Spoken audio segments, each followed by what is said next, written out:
Hello, Ryan here, aka Mac, and welcome. So with the roadmap now updated, I thought we should take a look at the new edition of 3.9, which is coming in Q1 2020. Tomorrow evening I will get the full roadmap breakdown out so we can see exactly what's changed, but for now I just want to focus on this one update. So as usual, kicking off with characters, there are two new mission givers. We have Lisa Gibbs and Devin Batista. These are actually partners, and they can be found around Crusader, but we have no idea what their role is or what missions they hold.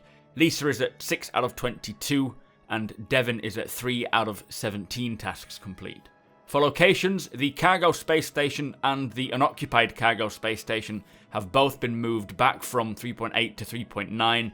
It's a shame because I was really looking forward to that, but we do have other unoccupied stations while we wait. A new exciting addition is the Crusader planet and the Horizon landing location, which is Crusader's main landing zone. That is now in 3.9, so that's coming 2020, the first quarter.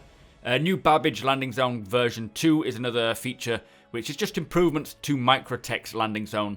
Microtech is a planet coming at the end of this year in 3.8. So for AI, there's just a couple of things here. We have flight AI improvements and polishing, and FPS combat improvements and polishing. These are just passes which contain final work on behaviours and balancing as well as bug fixing, trying to get them into a more solid final state basically. For gameplay, we have seated item handling. This again slipped from 3.8, just being able to handle weapons and items while you're a passenger on a Dragonfly, for example, or any vehicle. The dynamic mission system is new. This is mission generation along quantum travel routes. And I'll read the blurb. It says, the dynamic mission system will allow for the real-time customization of mission content based upon direction from the macro economy. This will include the ability to vary where missions are offered, in what quantity, and the payment. It will also allow mission templates to be injected with environmental information at runtime, enabling the creation of content that's both more diverse and that more accurately represents the simulated universe at that moment in time. Now that's quite a big and important feature.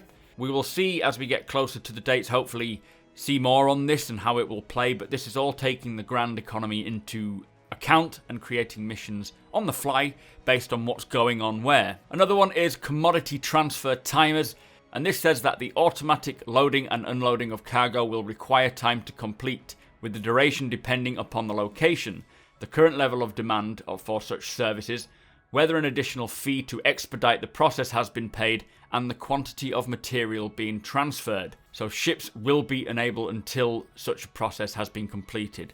And this will go into the whole cargo depots, unloading, reloading the cargo on. It needs to take a certain amount of time. It can't just be done quickly like it is done now. Next up is the accounting app. So this app displays a variety of information about the player's active financial commitments, including recurring rentals, insurance, organisation, membership fees, and the associated benefits. It also allows for such commitments to be extended or cancelled.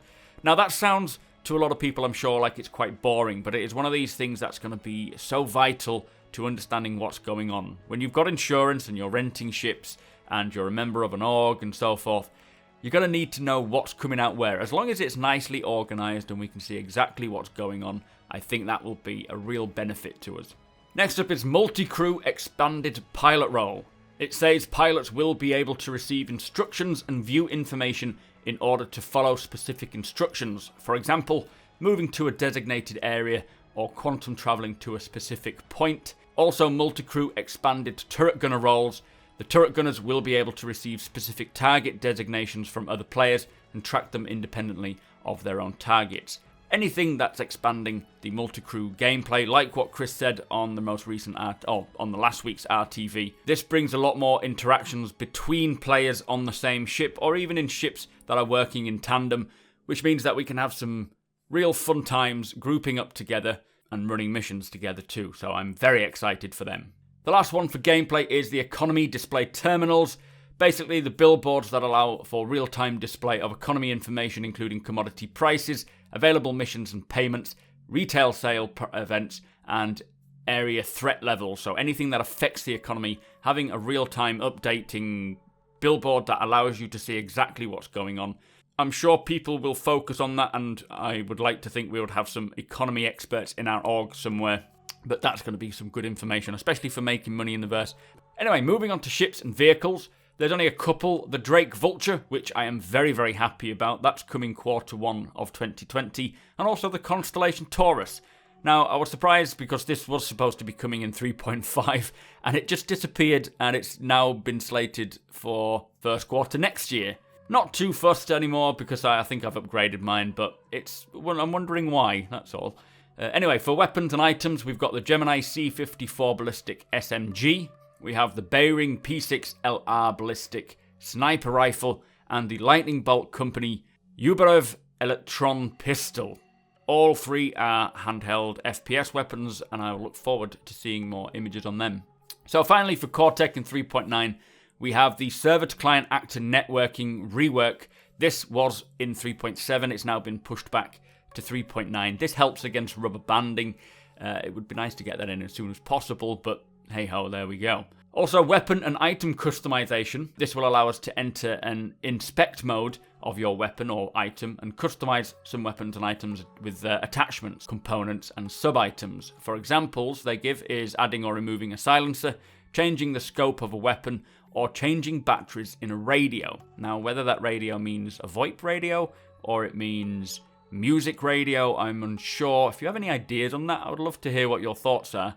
Something else in Cortec is the door system improvements. This is reworking the door technology to work in conjunction with object container streaming and improving the synchronization across clients, adding new functionalities for animation, audio, and visual effects to improve the look and feel. Doesn't sound exciting, but I'm hoping it might bring key codes, locking of doors, access, that sort of thing, granting access to certain people. Maybe, maybe not. I don't know. It might just be the foundation to allow that. Also, in Cortec is just performance optimization, which is your general optimizing of the game as a whole. So, a couple of little slips, nothing major. Happy to see Crusader. This is Stanton's final planet. Making that in on 3.9 is going to be exciting. That'll be the full Stanton system.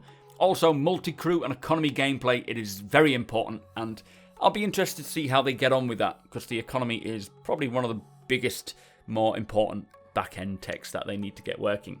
Anyway, we will surely have a few discussions over on Twitch about this. If you do want to come and join in, it is twitch.tv/supermacbrothers. Ryan, you are more than welcome, and do hit that follow button there. Be sure to subscribe to me here on YouTube, and also a big thank you to my patrons. If you like these videos and want to help my channel out, do consider becoming a patron. As I say, tomorrow we will be looking at the roadmap as a whole and just breaking down what's changed. But for now, that is 3.9. Thank you so much for watching, and I shall see you next time.